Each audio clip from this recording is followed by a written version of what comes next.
Hello. We got a bit of a location change for all of you, but it's okay. Today, we are going back into the Sermon on the Mount. I unfortunately couldn't record yesterday. However, the other two ministers were able to cover me. For the most part, we've covered all of Matthew 5 and 6. So the final chapter would be in the Sermon on the Mount would be chapter 7. And so we get to go into that today. We're going to skip over the hypocrite stuff and how to give alms because it's being covered currently. And we get to go to the narrow and straight way, which somehow I always get to cover in these videos. I always end up going back to this stuff. So a lot of the things I'm about to read to you, we've already discussed in other sermons. So we're going to be able to kind of go over some of them and quickly fill some of the cracks that I missed, as well as explain the roots, right? So this is where, while I may have quoted the Bible in other ways to get to the conclusions, which I did, the conclusions are directly right here, okay? So we get to go over that and back that with Scripture as well. So we got a bit of a crossing roads today. So we're going to start in 7:12, I think. We'll start in 13. 13 sounds better.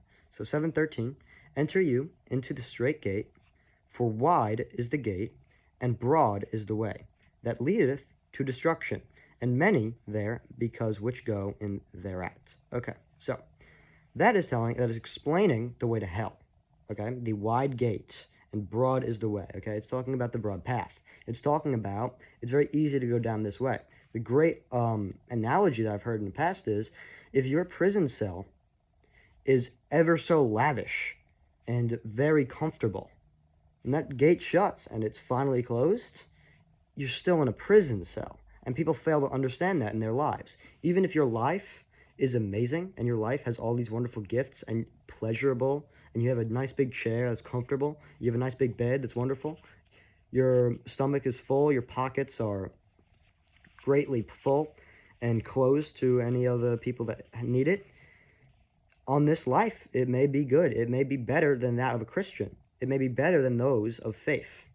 However, you may have some serious problems when that door shuts and you are not able to leave, okay? Because that prison cell, that ever so lavish prison cell, while it's still a prison cell, the door for your entire life, it is open. You can always walk out of it until you can't. When you can't, there is no leaving it, okay? Let's go to 7:14. Because straight is the gate, and narrow is the way which leadeth to life, and the few there be find it. Okay? Now, let's talk about the narrow path. And the narrow path, the narrow crooked path to heaven is much, much more difficult because your reward is much greater. Okay? You are able to live forever, as it says, the narrow way which leadeth to life. Okay? You get to live forever. You get eternity. Okay, that is your prize at the very end, which is a good thing, of course. However, it is very difficult to stay on that narrow path. As it says, is the narrow path. You can very easily fall off it. There are so many detours, there's so many waybacks and circles, and there's so many easy exits onto that wide path, onto that very easy going path. There's so many ways to enter back into that prison cell. We, as followers of Christ and people looking to seek salvation, people who hunger and thirst for righteousness, have to be able to say, okay, here's the barrier and here's the other barrier. And now we have to stay on this path. Okay? That's what's very important. Beware also of false prophets. This is 7:15. Beware of false prophets, which come to you in sheep's clothing, but inwardly they are ravening wolves. Okay, so we've seen many false prophets through the years, okay? People like Joseph Smith. Joseph Smith founded the Mormon Church.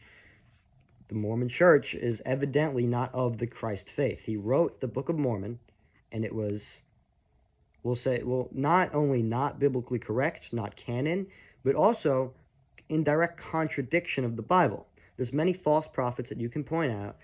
What it comes down to is anybody who directly contradicts the Bible, anybody who directly contradicts the teachings of Jesus Christ, as Paul says it as well. If we, talking about himself, come to you and teach anything differently, commend us and convict us and do not listen to us. Paul's saying that himself. Paul's saying, if I start teaching you things that you can't find in the teachings of Christ, don't listen to me, okay? He is able to see that he himself will or may fall off that narrow path. Okay, that's how amazing Paul was, that he's able to understand that.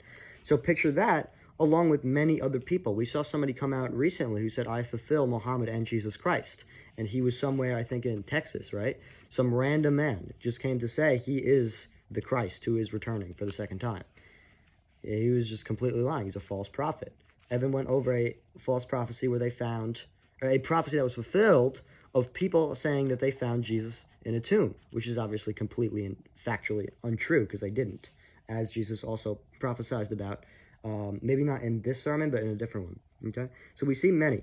Anybody who directly contradicts this book and the teachings of Jesus is a false prophet. They may not just be false prophets, they may be false preachers. So I myself, if you see me, come on here and preach things that are not true and not godly, or say this and do many different things outside of preaching, which completely contradict and just try, and I actively try and break the commandments of Jesus Christ, stop listening to me, okay? I may be a sinner. I may be messing up. There's so many times where I can point myself out and saying, you're preaching on here and doing this, and I need to take the responsibility to take myself out of those situations because I realize I'm of Christ, and I have to stay in the good things, okay? Which sometimes I may fail to do because, of course, I'm still man. Let's go Matthew 7:16 right here. You shall know them by their fruits. Do men gather grapes of thorns or figs of thistles? Okay, that is basically what I was saying right there. And we covered in the past about going over good works, okay? Not is that just talking about false prophets, which that is connecting back to 7:15, where it's saying, look at the signs of people, because there will be prophets. There will be people who come today and say, God told me this, God revealed this. Obviously, God told me and revealed to me that I will be preaching. And that's what we're doing right now. God will give out wills to people, but then you also have to watch those people and pay attention. Is this person getting a revelation from God? Or is he a false prophet and is he just making stuff up? Or even worse than that, that of what we saw of another faith was, is the revelation that he's getting actually a demon and a poor entity, something that we shouldn't be listening to or even trying to remotely talk to? Those are very important things to think on, and very important things to look out for in either relationship partners, which we'll go over in the future, friends, and people you hang out with, family. They're absolutely these wolves in sheep clothing come in every type of form, and we have to be able to be alert. Man may seem trustworthy, but the only true trustworthy thing on this planet is God and Jesus Christ of Nazareth. 7:17. We're wrapping up here. Even so, every good tree bringeth forth good fruit, but a corrupt tree bringeth forth evil fruit. Okay, that's just redefining what we've said. A good tree cannot bring forth evil fruit. Neither can a corrupt tree bring forth good fruit. Okay, so we see that in bad people can't do good things necessarily. Okay, that's basically what that's saying. What it's real. Okay, so a good tree would be a follower of Christ, right? So if you're a follower of Christ, you must be able to bring forth good fruit. You cannot bring forth evil fruit, right? You may sin and you may mess up, but those parts will be pruned out and they will be purgeth by, obviously, God, which we've already spoken about. Okay? Therefore, an evil tree, which is obviously a great example that would be the devil and Satan, he cannot perform good works. He cannot produce good and loving things of Jesus Christ of Nazareth, okay? And his followers cannot either, even if they say that they are. Likely their intentions are for themselves, okay? An atheist or somebody who is non-moral in the sense of this cannot do necessarily good things. You have to look at A, their intentions, and B, their self, right? If somebody is for themselves, if somebody is not for living for God, every single human is living for something. And that likely, if it's not a different type of faith, a different type of God, which most of the time is a demon, they're living for themselves. And that is actually the greatest form of religion that we have in form of size, in form of population. Everybody will worship something. And most people come to the idea of worshiping themselves. And if you're worshiping yourself, you're not a good tree because you're not worshiping God, which means you cannot bring forth good fruit. Okay? Every tree that bringeth not forth good fruit is hewn down and cast into the fire. Okay? And that is your stake. That is your punishment if you decide to live in the cell. Okay? Not everyone who, this is a very scary quote, right? Not everyone that says to you, Lord, Lord, oh wait, my bad. Not everyone that says to me, Lord, Lord, shall enter into the kingdom of heaven, but he that doeth the will of my Father, which is in heaven. Many will say to me in that day, Lord, Lord, have we not prophesied in thy name, and in thy name cast out devils, and in thy name done many wonderful works? And then I will profess to them, I never knew you, depart from me. You that work iniquity. Therefore, whosoever heareth the things of mine, he heareth these sayings of mine, and doeth them, I will liken him to a wise man, which built his house upon a rock. And the rain descended, and floods came, and the winds blew and beat upon that house, and it fell not, for it was founded on the rock. And everyone that heareth these sayings of mine, and doeth them not, shall be likened to a foolish man, which built his house upon the sand. That's a lot of stuff. We actually have a final, let's just finish it, right? And the rain descended, and the floods came, and the winds blew and beat upon that house, and it fell, and great was the fall of it. Okay, so I know my reading is horrible. I think my cousin Ryan did a better job at reading than I did just now, but it's okay. We'll break it down, and we'll make it work. So, we were at, is this 7:22 right here? Yes, okay. 7:21 we'll start at. So, not everyone who says my name, Lord, Lord, shall enter the kingdom of heaven. Now, what does that mean? Well, let's look at ourselves. Let's look at me, for example, because the greatest form of being able to give out testimony is probably the greatest form of preaching. So, I consider myself, of course, a Christian. I consider myself a follower of Jesus. But was I? Was I doing the good works? Was I reading this book? Was I praying to God? Yes, I read Psalms and Proverbs. I read a little bit of Matthew here and there. I prayed every night here and there. Not every night, but every once in a while here and there. I tried at night. Was I trying to apply it to my life? Maybe a little bit. Maybe enough to think I was going to heaven, enough to call myself a Christian. Was I also sinning? Oh, yeah. A lot? Absolutely. And were the things that I was doing awful, and me thinking I was going to heaven genuine? No, absolutely not, okay? As much as I said I was going to heaven and I was a Christian, I didn't believe that. I know I didn't believe that because I was wondering, why do I not sense God? Why do I not feel him? And why is it that God won't answer me and I don't feel entirely certain in my faith? It's because I didn't genuinely apply myself to this word. Calling yourself a Christian and saying that Jesus Christ is King, saying that I wear a cross and I have a bracelet on about Jesus, that's not going to get me into heaven at all. If I die, right, and then Jesus asked me, or if I said, or how about even better, I go to Jesus and I say, Lord, Lord, look, I wore this every day. It's reversed for you guys. It says 2 fish plus 5 bread equals 5,000. People will ask me about this. This is a great conversation starter for any Christians who want to spread the word. That being said, if I walk up to him and I'm like, look, see bracelet, see cross, see I call myself a Christian, see I have the cross emoji in my bio, see, look at me. Lord, why don't you let me enter into heaven? And he's going to say, because you weren't a Christian. You wore a cross, but you didn't have it in your heart. You wore a bracelet, but my name wasn't in your veins.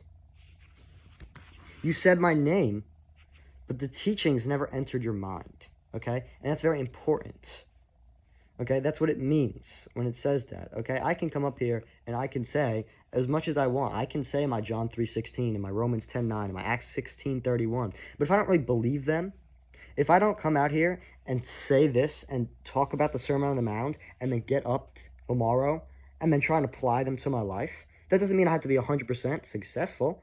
That doesn't mean I'm not going to fail this in the morning. But that does mean that in my heart, I truly want to do this. I truly have a desire and a thirst and a hunger for righteousness. If I don't have that, if I'm going to go around and not care about the things that I do, and I'm just going to keep sinning and let that build up, I'm going to have some serious problems, okay? And that's exactly what happened. We will talk about my testimony, which I hate to toot my own horn a little bit, but I have a seriously strong testimony, a seriously strong turning back to God, because in these last few months, it was rough. It was very rough. And I'm very excited to go over it because, again, as I said, strongest form of preaching is testimony and shared experiences and personal experiences. We will get to go over some of the sins I committed and some of the horrible things that I did leading up to Save for Christmas. And it's an amazing story where the only word I can say is hallelujah. However, if I decided to stay in my sin and keep going with what I was doing and not change and not say, Lord, I come to you with my problems, one, I wouldn't be here today preaching this. And two, these two verses would have applied to me. I would have said, Lord, Lord. And he would have said, no, no. He wouldn't have said no, no, but he would have said no. And then I profess to you that whomever depart from me, you that work iniquity. Therefore, whosoever heareth the sayings of mine and doeth them, I will liken him. Okay, that's exactly what I just stated to you. I restated that, right? I have to be able to try and actually apply these teachings. Not just the Sermon on the Mount, which he's talking about, but also the teachings of Paul and Corinthians and Thessalonians and Ephesians and Galatians and Colossians and Acts and James. And then so this is the final thing we got to go over, and this will be our third longest video. Heareth the no. And the rain. Whoa, wait, no, maybe I'm right. Okay, yes, I will liken him to a wise man, which built his house upon a rock. Now, what is that rock? Okay, we've heard this rock, this wonderful rock, get talked about a lot. They talk about this rock like a crazy amount. You know what I mean? And what is he talking about when he says, build your house upon this rock? He said that my church will be founded on this rock. Okay, he's talking about Peter. Okay, Peter's a small rock. A lot of people miss the translation there. What he's talking about is himself. Okay, he is the rock. You ever gone? I remember when I was still Catholic, I would go to Catholic school and we would read this song. Okay, and it would always go back to, in the chorus, it would always go back to, Jesus is the rock. Okay, what does that mean? The rock of ages. Okay, he's the foundation. Okay, the other thing that it says that somebody built their house on, it was the two houses. Okay, one was the man who built it on the rock. The other was the one that built it on the sand. The sand isn't necessarily good to put your house on because it's not stable. Okay, it's always moving, it's always shifting, and it's not a solid ground. Okay, what it is it's like a sentiment. Okay, it's a sentiment, right? Sentiment, whatever. It is multiple grains. Okay, so if I push sand, it'll move. If I push like a boulder rock, like stone, like a flat stone surface, like a concrete surface, I can't really push that. Even if I'm below it and I'm pushing at it, it won't move. Okay, so if I found my house on that and I build it on that and I level it in, no matter what kind of storm is going to happen, it's going to stay up. Okay, that's what Jesus is. If I found my house on Jesus, which is the immovable object, it's going to stay standing. Okay, especially since it's already won. Okay, it's already beat the storm. It's already weathered through it. It weathered through it on that cross. Okay, now we're just facing the final repercussions, which is the enemy coming and pulling down at any type of house. My house is on the rock. My house won't move. Okay, it may be a little damaged sometimes because I'm still human, because I'm still kind of messing up. But as long as I truly put all of my faith in Christ, I won't even get a scar. Okay? If I waver here and there, like we all will drift, we all will fall, we always come short. We will, sometimes we'll be knocked over. We'll lose a house or a window. We'll lose a wall or a window. But the house will stand because the foundation is strong. Somebody puts their house in the sand, which if you want to put the sand as something, you could put it as a false religion. You could put it as atheism, as yourself. Anything other than Jesus Christ will fall. If you put your foundation in something that's not stable, if your foundation is not stable, if the pillars that make up your house are not stable, your house will fall. My pillars, my temple, my rock, they're all stable. Therefore, I won't fall because Jesus is holding me up. Okay? If your foundation is weak, is fake, is untrustworthy, you're going to fall. Okay? And that's a serious problem that you may have. However, I had my house in the sand. Even if I didn't think I did, it was in the sand. Okay? My house got knocked over a lot. But what I had the capability of doing was taking all the materials for my house, walking over to the rock, and placing them, and building my house on that rock. And now my house has stayed. I've had challenges, I've had I can't speak. I've had tests, I've had temptations, I've had evil things happen to me, and I've done. But the house is still standing. And if you're ready for your house to keep standing, and you're ready to put your house in God and on the rock,